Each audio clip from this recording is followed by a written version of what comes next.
சாந்தி. 4/2/2025 சாக்கார முரளி. இன்று சிவ பகவான் கூறுகிறார், இனிமையான குழந்தைகளே, பாபா உங்களுக்கு அழிவற்ற ஞான ரத்னங்களின் தானம் கொடுக்கிறார். நீங்கள் பிறகு மற்றவர்களுக்கு தானம் கொடுத்து கொண்டே இருங்கள். இந்த தானத்தின் மூலம் சத்கதி ஏற்பட்டு விடும்.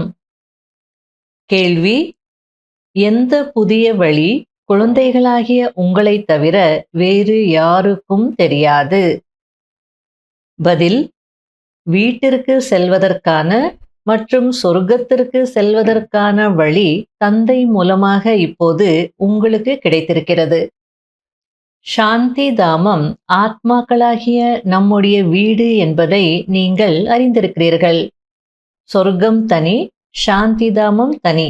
இந்த புது வழி உங்களைத் தவிர வேற யாருக்கும் தெரியாது.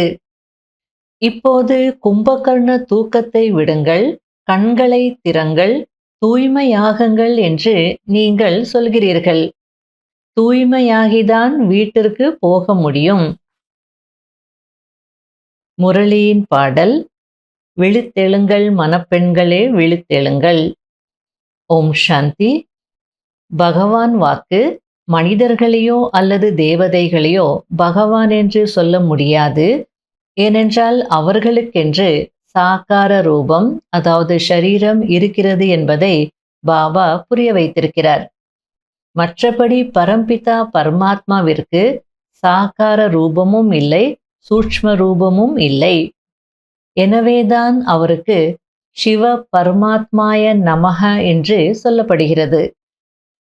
ஞானக்கடல் அவர் ஒருவர்தான். எந்த மனிதர்களுக்குள்ளும் ஞானம் இருக்க முடியாது. எதை பற்றிய ஞானம்?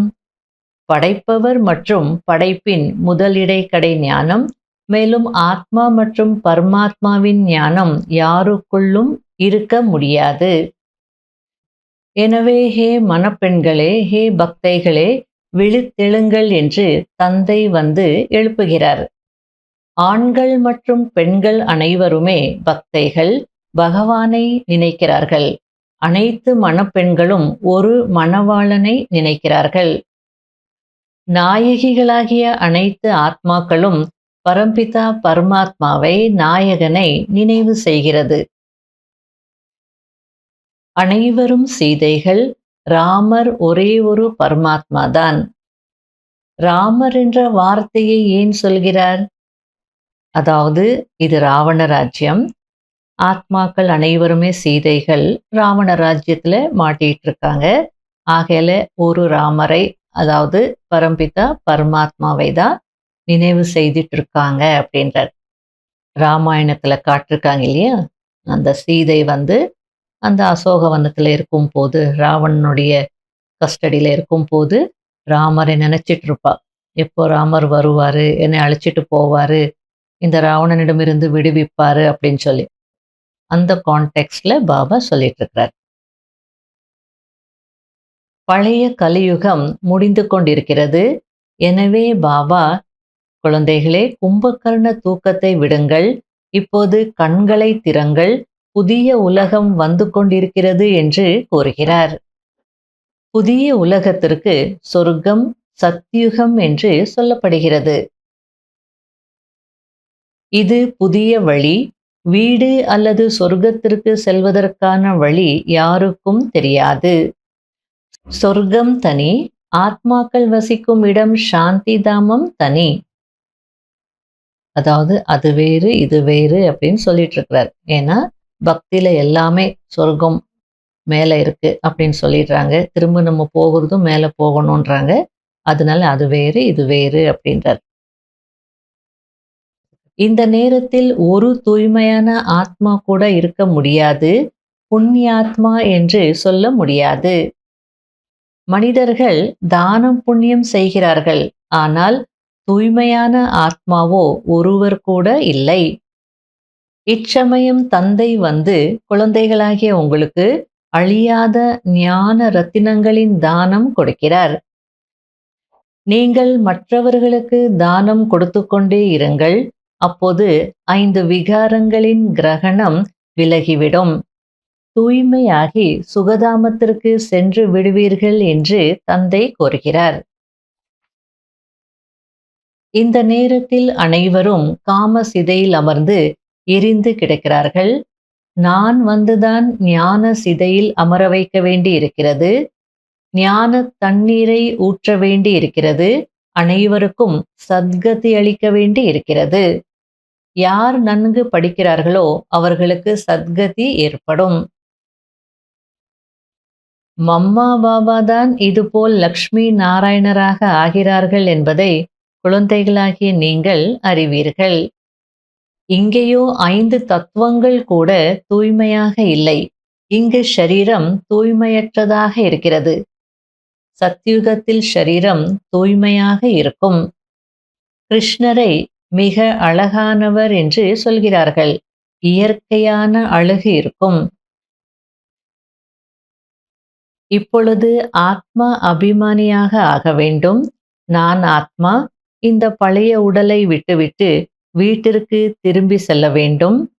தந்தை அழைத்து செல்ல வந்திருக்கிறார் என்பதை நீங்கள் அறிந்திருக்கிறீர்கள். ஆத்மாக்களாகிய நாம் 84 பிறவிகளை முடித்துவிட்டோம். இப்பொழுது மீண்டும் தூய்மையாக வேண்டும். தந்தையை நினைவு செய்ய வேண்டும். இல்லையென்றால் இது இறுதி தீர்ப்பிற்கான நேரமாக இருக்கிறது. தண்டனை அடைந்து திரும்பி சென்று விடுவார்கள். கணக்கு வழக்கையோ அனைவரும் முடித்தே ஆக வேண்டும்.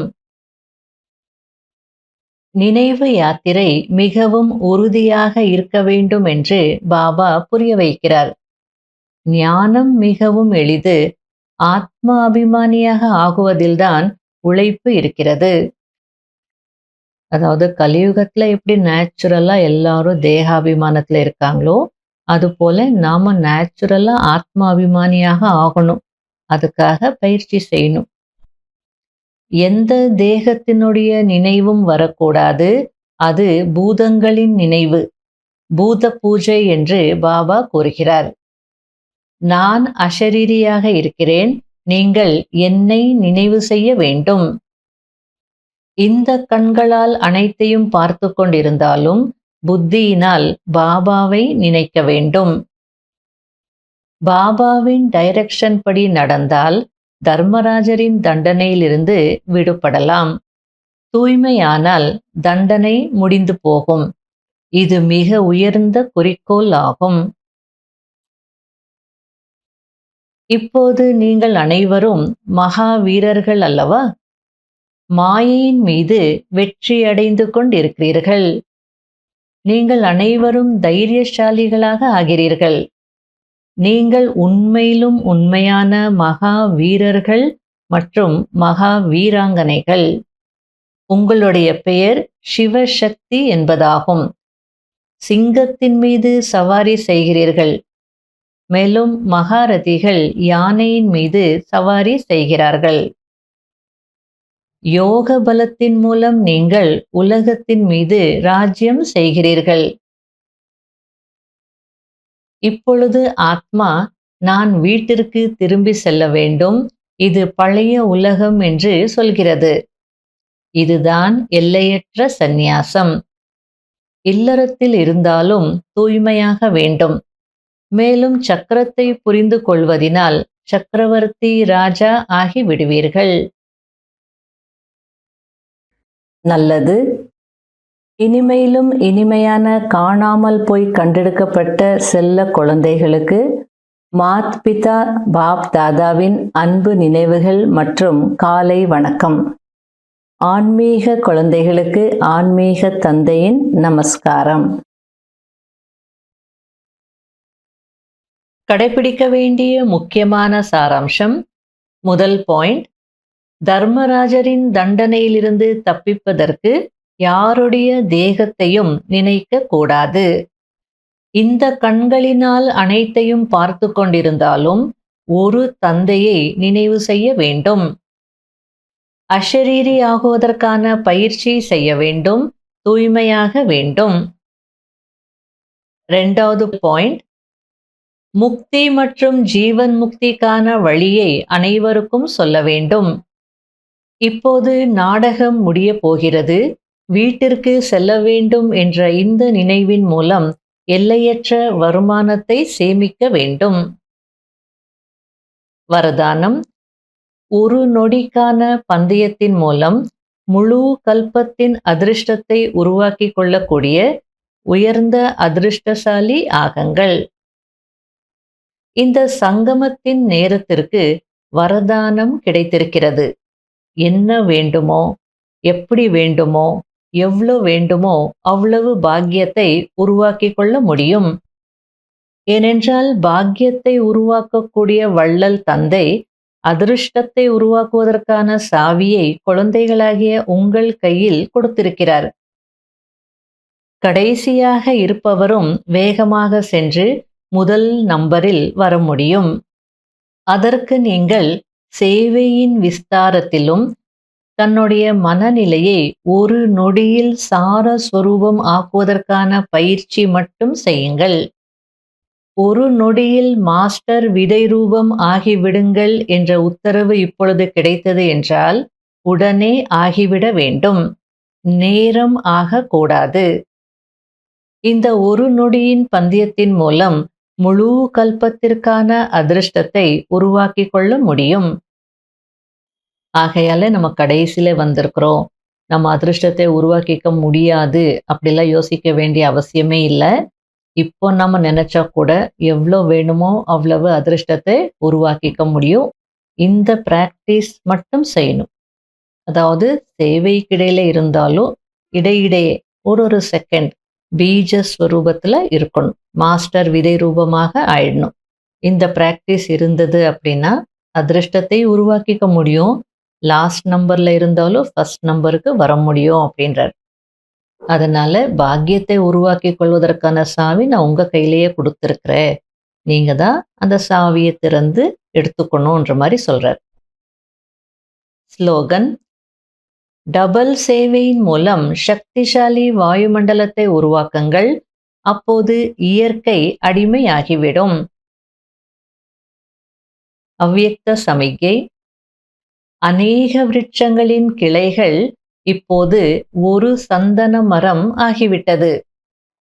தாய்மார்கள் 2 பேர் அல்லது 4 பேர் ஓரிடத்தில் ஒன்றாக இருக்க முடிவதில்லை என்று மனிதர்கள் சொல்வார்கள்.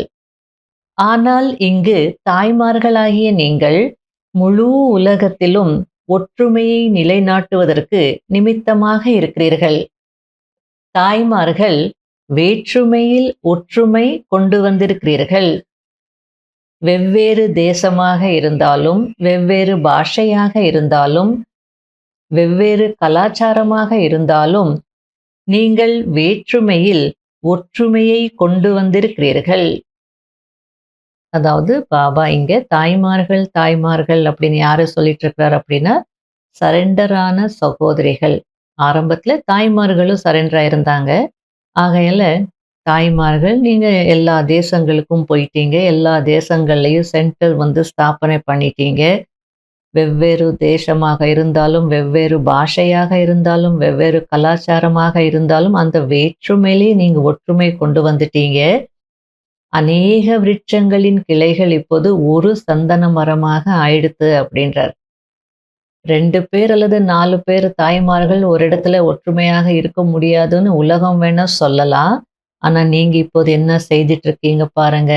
தாய்மார்களாகிய நீங்கள் தான் உலகத்துல ஒற்றுமையை நிலைநாட்டுவதற்கு நிமித்தமாக இருக்கிறீங்க அப்படின்றார். ஓம் சாந்தி.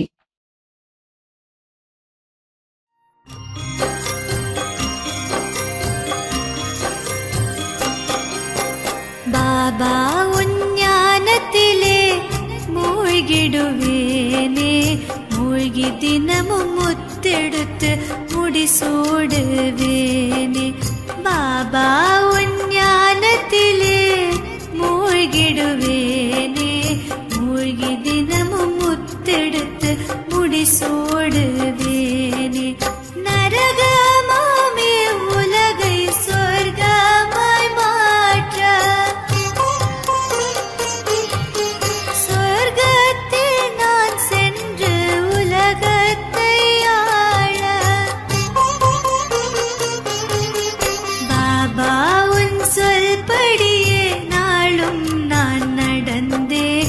எதிர்கால உலகத்திலே எஜமானனாவேன் பாபா உன் ஞானத்திலே மூழ்கிடுவேனே மூழ்கி தினமும் முத்தெடுத்து முடிசூடுவேனே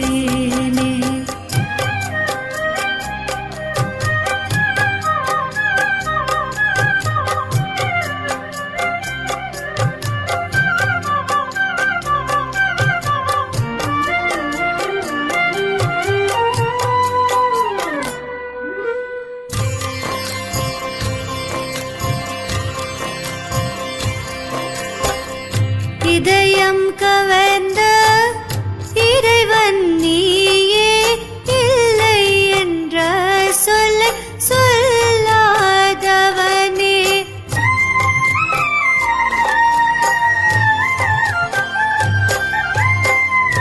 இதயம் கவர்ந்த இறைவன் நீயே இல்லை என்ற சொல்லை சொல்லாதவனே முள்ளையெல்லாம் மலர்களாய் மாற்ற வந்த தோட்டக்காரன் நீ மட்டும்தானே